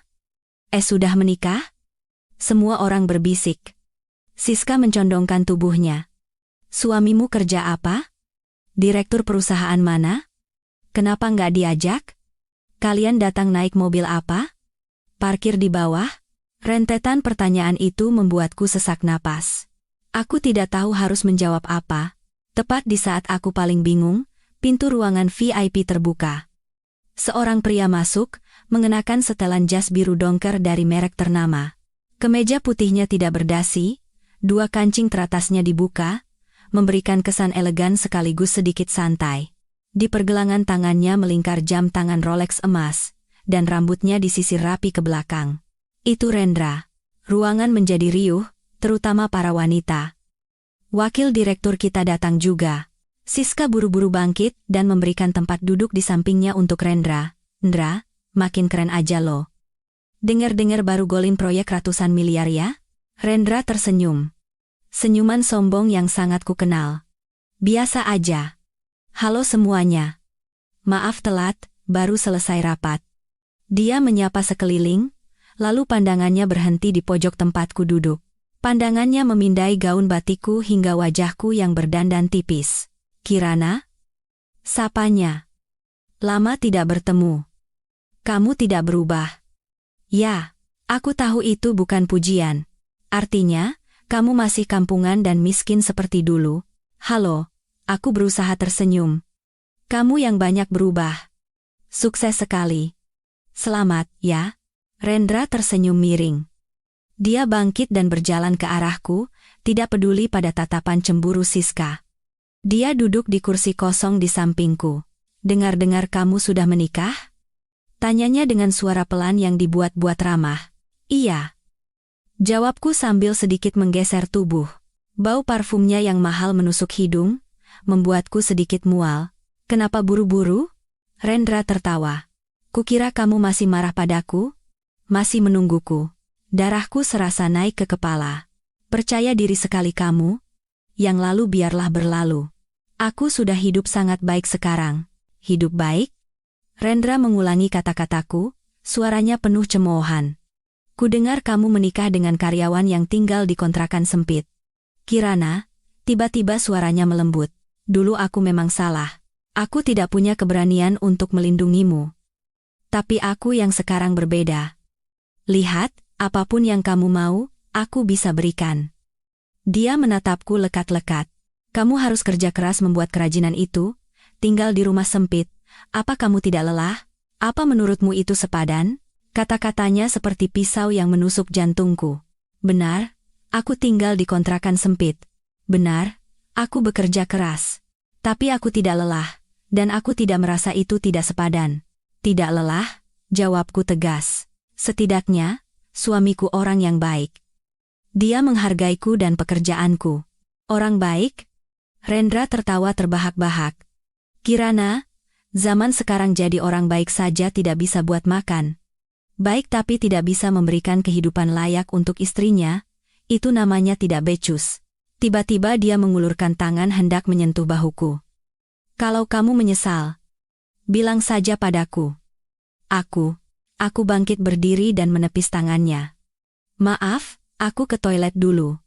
Aku lari keluar ruangan, jantungku berdebar kencang.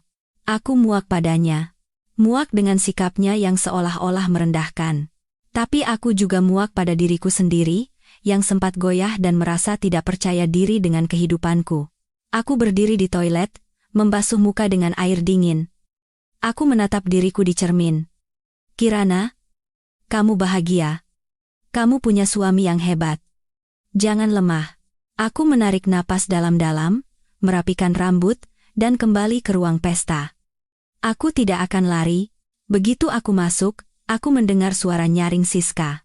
Kasihan banget nasib si Kirana. Cantik-cantik kok akhirnya nikah sama orang miskin, hidup susah. Iya. Timpal Joko.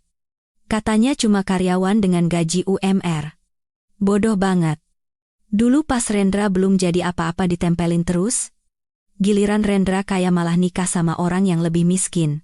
Lagian, jualan kerajinan gitu dapat berapa sih? Paling sekarang dikontrakannya lagi ngitungin uang receh. Tawa meledak. Rendra hanya diam sambil memutar-mutar gelas anggurnya. Wajahnya menunjukkan ekspresi seorang pemenang. Tapi suami Kirana mana ya? Siska kembali menyebut namaku. Katanya mau datang, kok belum muncul, nggak punya baju bagus buat ke pesta? Atau minder lihat teman-teman istrinya kaya semua? Mungkin datangnya naik motor butut kali? Joko kembali terkekeh. Parkiran di bawah Telaga Emas kan gak boleh buat motor. Aku mengepalkan tanganku. Kukuku menancap di telapak tangan. Rasanya aku sudah tidak tahan lagi. Tepat saat aku hendak berdiri dan mengatakan sesuatu pada mereka, pintu ruangan VIP kembali terbuka. Semua orang terdiam, mengira itu pelayan. Bima masuk. Dia mengenakan kemeja putih yang kujahitkan dan celana bahan hitam yang biasa dipakainya ke kantor. Rambutnya disisir rapi, dan di tangannya dia memegang sebuah helm tua. Sepertinya dia memarkir motornya di suatu tempat di luar dan berjalan kemari. Dibandingkan dengan kemewahan di ruangan ini, suamiku terlihat sangat biasa dan tidak pada tempatnya. Hening yang canggung menyelimuti ruangan. Orang-orang menatapnya, lalu menatapku. Di mata mereka, ada cemoohan dan rasa kasihan yang terang-terangan. Tapi, begitu melihatnya, semua rasa rendah diriku lenyap. Rasa aman dan hangat yang kukenal menyelimutiku. Aku tidak peduli apa yang mereka pikirkan. Aku tersenyum cerah, bangkit berdiri, mengabaikan semua tatapan, dan berjalan cepat menghampirinya. "Kamu datang?" kataku riang sambil mengambil helm dari tangannya. "Sudah selesai kerjanya?" "Iya." "Sudah selesai." Bima tersenyum padaku. Senyuman yang lembut. "Maaf terlambat." "Semuanya." "Saya Bima Aditya, suami Kirana." Dia menunduk sopan untuk memberi salam. Joko memecah keheningan. Dia mendengus. "Oh, ini suaminya? Kerja di mana kok pulangnya jam segini? Lemburnya berat banget, gajinya pasti gede ya?" "Hanya karyawan biasa, Pak." "Perusahaan kecil, jadi pekerjaannya agak banyak," jawab Bima, masih dengan tenang. "Kesini naik apa?" tanya Siska sinis. "Di bawah tadi nggak lihat mobilnya, saya naik motor." "Tadi parkir di pinggir jalan sana," jawab Bima jujur. "Astaga, naik motor?" teriak Siska, seolah itu adalah dosa besar. Tepat pada saat itu, Rendra bangkit berdiri. Dia membawa gelas anggurnya dan menghampiri Bima. Postur tubuhnya sedikit lebih tinggi, dan penuh dengan kesombongan seorang atasan. "Halo," kata Rendra dengan suara arogan. "Saya Rendra, sahabat sekaligus mantan pacar Kirana, dan Anda, suami Kirana." Dia sengaja menekankan kata mantan pacar. Bima mengangkat kepala dan menatap mata Rendra lurus-lurus. Dia sama sekali tidak goyah. "Ya, saya Bima Aditya, suami Kirana. Senang bertemu dengan teman-teman Kirana." Suaranya tetap tenang. Tapi ada ketegasan yang aneh. Rendra tersenyum miring. "Pak Bima," dia mengangkat gelas anggurnya. "Saya benar-benar tidak mengerti kenapa Kirana memilih Anda. Coba lihat sekeliling. Teman-teman Kirana semuanya sukses. Sedangkan Anda." Dia memindai kemeja Bima dan helm yang kupegang. "Kirana itu wanita yang baik," lanjut Rendra dengan nada seolah memberi anugerah, "dia pantas mendapatkan yang terbaik. Bukan hidup susah di kontrakan, tapi tinggal di rumah mewah, naik mobil impor, pakai barang bermerek. Bukan setiap hari harus pusing memikirkan uang dengan seorang karyawan biasa." Udara di ruangan menjadi berat. Lalu Rendra menoleh padaku. "Kirana, dulu aku memang salah. Aku memilih kesuksesan. Tapi sekarang aku punya segalanya. Lihat aku, ceraikan pria ini dan kembalilah padaku. Aku akan memberimu kehidupan yang selalu kamu impikan." "Rendra," teriakku. Seluruh tubuhku gemetar karena marah. Tapi sebelum aku sempat melanjutkan, Rendra kembali menoleh pada Bima. "Anda bisa memberinya apa? Gaji 3 juta? Atau motor butut itu? Apakah Anda punya keberanian untuk mengakui bahwa Anda tidak becus, tidak bisa menafkahi seorang istri?" "Kukup!" teriakku. Teriakan kerasku membuat semua orang terlonjak. Aku maju. Berdiri di depan Bima, menghadap Rendra. "Tutup mulutmu. Dengan hak apa kamu menghina suamiku?" Aku gemetar, bukan karena takut, tapi karena sangat marah. "Kamu punya uang, punya mobil, punya jabatan wakil direktur, memangnya semua itu membuatmu jadi orang yang lebih baik?" Aku menoleh pada teman-temanku yang membeku. "Kalian juga? Pamer Pajero? Pamer restoran? Untuk apa? Untuk membuktikan kalian lebih hebat? Apa kalian benar-benar bahagia? Atau setiap malam kalian bertengkar karena masalah uang dan perselingkuhan?" Ruangan menjadi sunyi senyap. Aku kembali menatap Rendra. Mataku menyala-nyala. Benar. Suamiku bukan orang kaya. Dia naik motor butut, tinggal di kontrakan, dan gajinya cuma 3 juta. Terus kenapa? Suaraku meninggi. Dia menyerahkan seluruh gajinya kepadaku, tanpa menyembunyikan sepeser pun. Kamu bisa? Saat aku di bazar dan hujan deras turun, dia basah kuyup seperti tikus got, menerobos hujan untuk menyelamatkan kerajinanku. Saat itu kamu di mana? Saat ibuku sakit, dia dengan sabar duduk di sampingnya, memperbaiki kipas angin yang rusak, mendengarkan semua keluh kesahnya.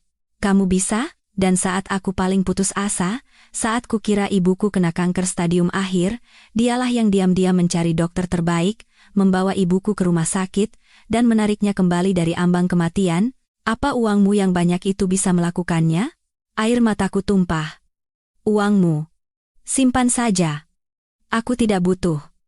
Katamu cinta saja tidak cukup untuk hidup? Kamu salah. Cinta yang tulus itulah yang paling membuat orang merasa kenyang. Aku meneriakkan kata-kata yang keluar dari lubuk hatiku. Kebahagiaanku bukan uang. Aku berbalik dan menggenggam erat tangan Bima yang masih hangat. Kebahagiaanku adalah pria ini, pria ini. Aku menarik tangannya. Ayo kita pergi. Tempat ini terlalu kotor. Aku berbalik, meninggalkan Rendra yang mematung dengan gelas anggur di tangannya, meninggalkan 20 orang yang terkejut, dan menarik Bima keluar. Kami keluar dari restoran Telaga Emas. Udara malam yang dingin menerpa wajahku, meredakan amarahku dan membuatku sadar. Aku masih menggenggam erat tangan Bima, menariknya. Aku berjalan cepat, seolah lari dari tempat yang penuh kepalsuan itu. Baru setelah kami tiba di seberang jalan, di tempat dia memarkir motor tuanya, aku berhenti. Setelah amarah reda, rasa takut dan malu menyergap. Apa yang baru saja kulakukan? Aku baru saja berteriak di depan mantan pacar dan semua teman SMA-ku. Tapi yang lebih penting, aku baru saja meneriakkan kondisi miskin suamiku di depan semua orang. Dia pasti marah. Harga diri, seorang pria itu sangat penting. Aku baru saja mempermalukannya di depan umum. Perlahan, aku melepaskan tangannya. Aku tidak berani menatap wajahnya. Bima. Maaf. Gumamku. Aku tidak sengaja.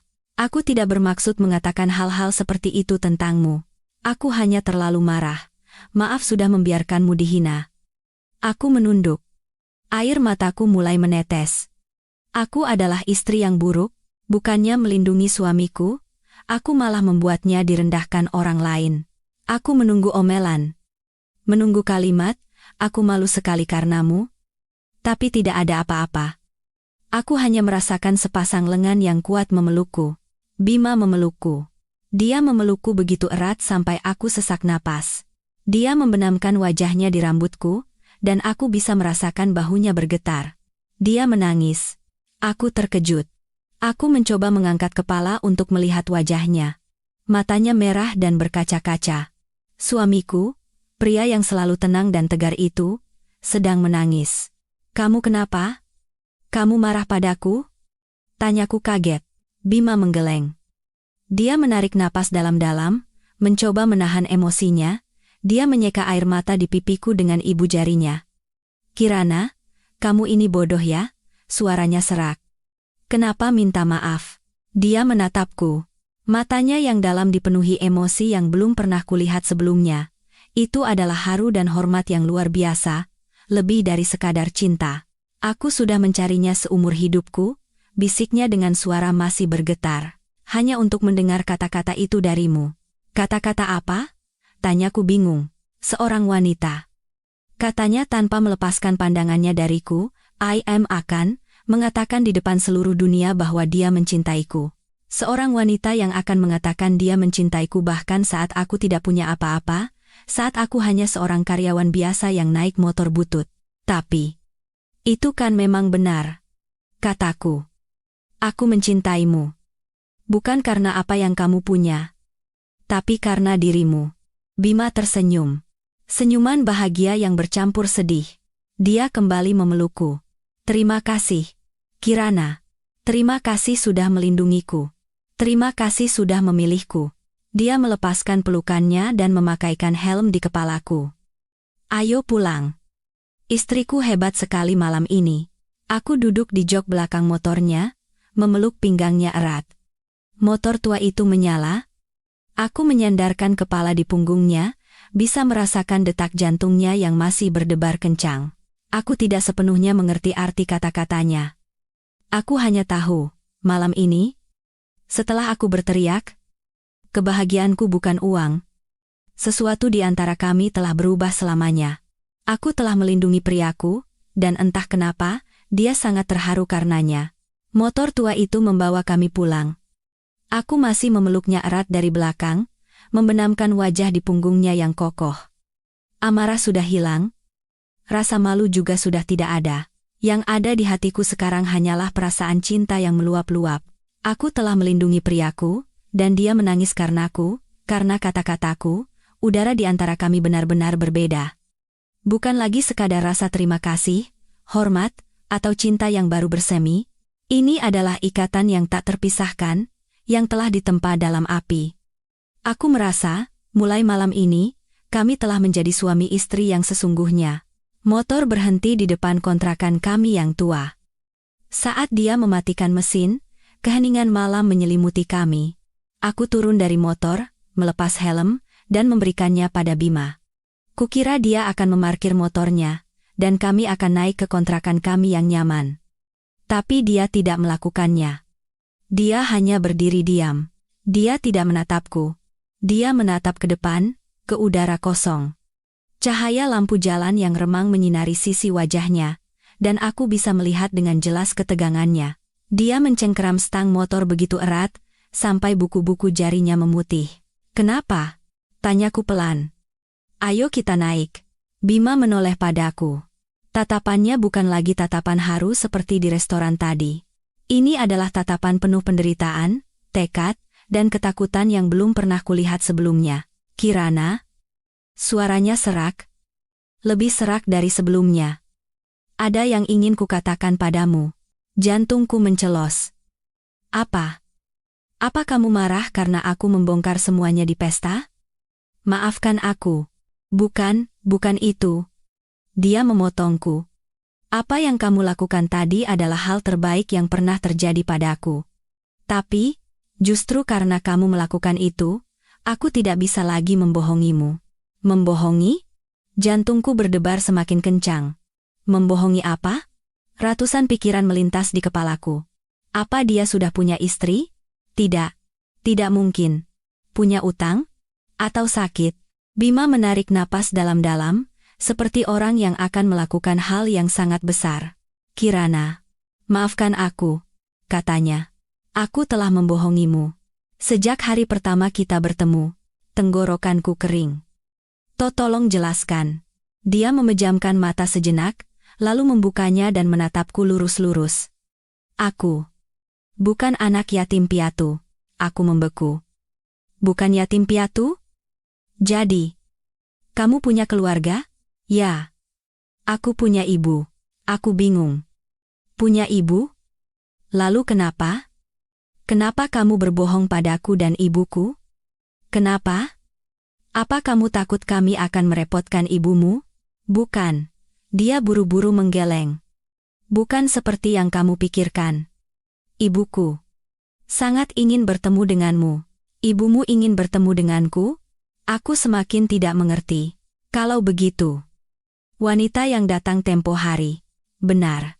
Bima mengangguk dengan wajah penuh rasa bersalah. "Tante dari jauh yang datang ke rumah kita tempo hari. Itu adalah ibu kandungku." Kepalaku pusing. "Ibumu? Kenapa? Kenapa kalian sampai bersandiwara? Apa salahku? Apa beliau tidak menyukaiku? Jadi kamu berbohong sebagai yatim piatu agar bisa menikah denganku dengan mudah?" Ketakutan mulai menyelimutiku. Masalah keluarga rumit macam apa yang telah menjeratku? Justru sebaliknya, Bima memegang bahuku. "Kirana, dengarkan aku. Ibuku sangat menyukaimu, sangat puas. Justru karena beliau sangat puas, aku jadi semakin merasa bersalah. Aku tidak mengerti sama sekali, Bima." Aku mulai menangis. "Tolong katakan yang sebenarnya. Kamu ini sebenarnya siapa? Kenapa kamu harus berbohong sebesar itu? Kukira ini adalah pengakuan terbesarnya. Kukira dia adalah karyawan biasa yang berbohong sebagai yatim piatu untuk menutupi masalah keluarga yang rumit. Tapi aku salah. Bima menatapku. Matanya dipenuhi rasa bersalah yang tak terhingga. Aku bukan karyawan biasa, dan aku tidak tinggal di kontrakan. Rumah ini, motor ini, semuanya palsu. Tubuhku membeku. Kirana. Suaranya bergetar. Ikutlah denganku. Aku akan menunjukkanmu kebenarannya. Aku akan menunjukkan siapa aku sebenarnya. Aku tidak tahu bagaimana aku bisa mengikutinya. Aku seperti orang yang berjalan dalam tidur. Otakku menolak untuk menerima informasi ini. Palsu? Semuanya palsu? Apakah cintanya juga palsu? Perhatiannya? Aku tidak mengikutinya naik ke kontrakan. Dia membawaku berjalan menyusuri gang sempit hingga ke jalan raya. Aku masih berjalan linglung. Dia berhenti di pinggir jalan. Dia mengeluarkan ponselnya dan menelepon seseorang. Saya sudah di sini, hanya itu yang dikatakannya.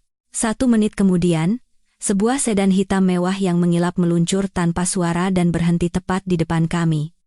Aku tidak tahu itu mobil apa. Aku hanya tahu, seumur hidupku aku bahkan tidak pernah bermimpi bisa memilikinya. Seorang pria berseragam supir turun, membuka pintu belakang, dan menunduk 90 derajat. Selamat malam, Pak Direktur. Selamat malam, Nyonya.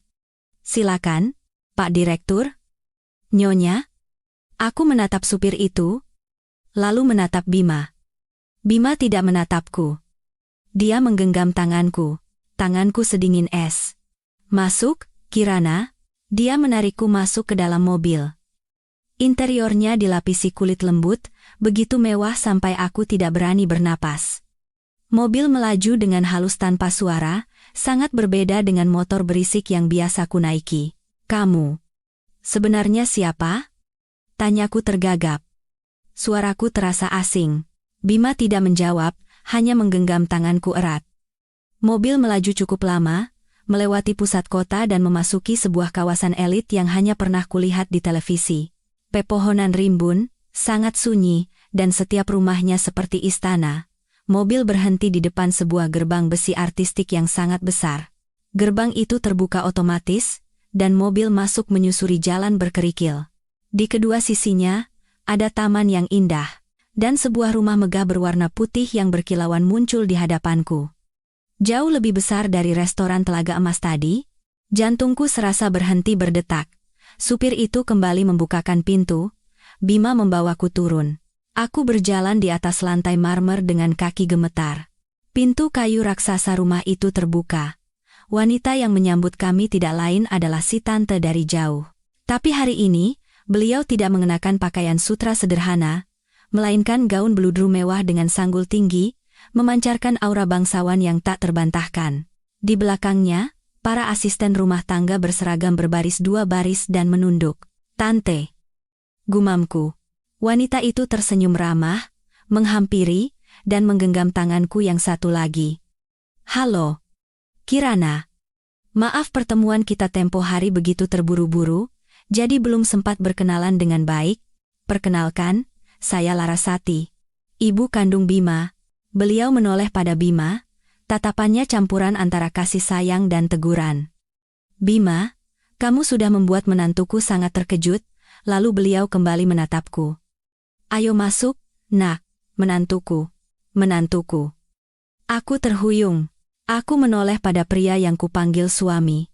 Bima, aku ini semua apa? Jelaskan padaku. Ini di mana?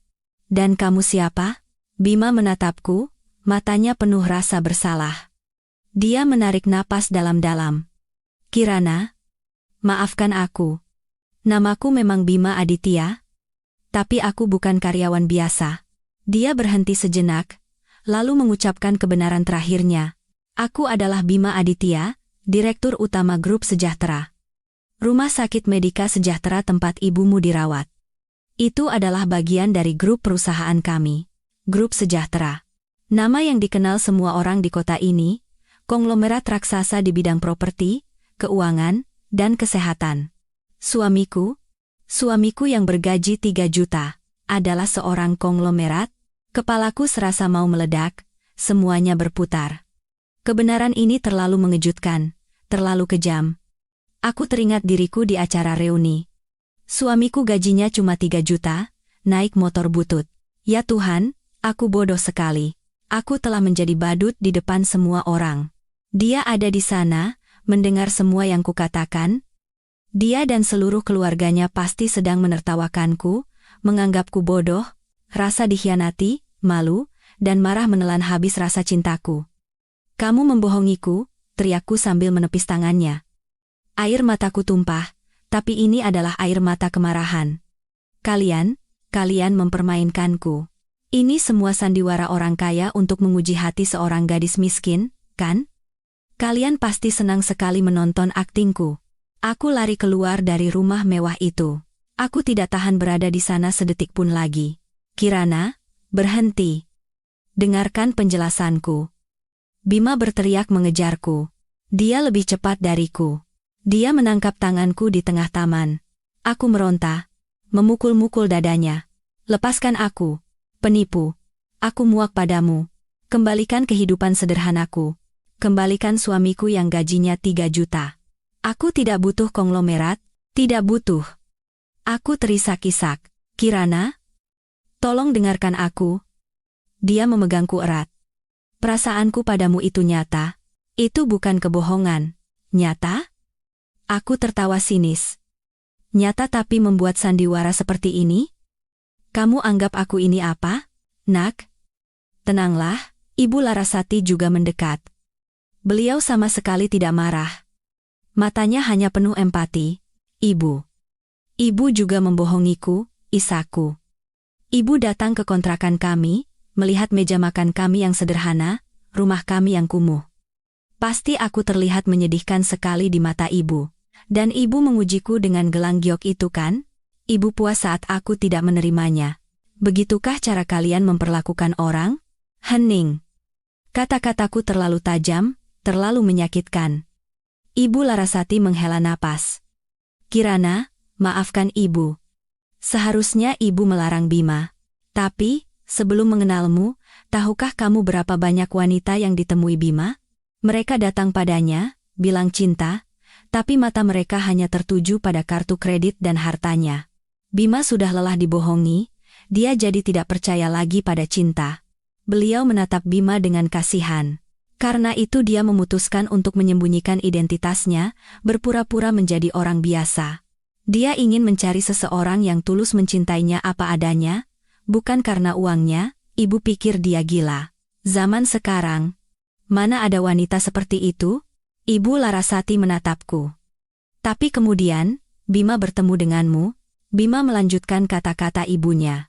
Kirana, saat pertama kali kita bertemu di kafe, saat kamu bilang butuh menikah cepat dan menunjukkan KTP-mu, aku juga sempat mengira kamu sama seperti mereka, wanita materialistis.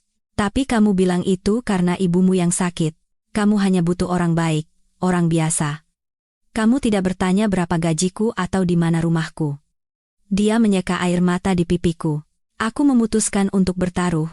Aku menciptakan skenario termiskin. Aku ingin lihat berapa lama kamu akan bertahan.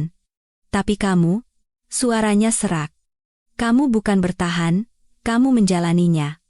Kamu bekerja keras membuat kerajinan, dan dengan uang hasil jerih payahmu, kamu menjahitkan kemeja untukku.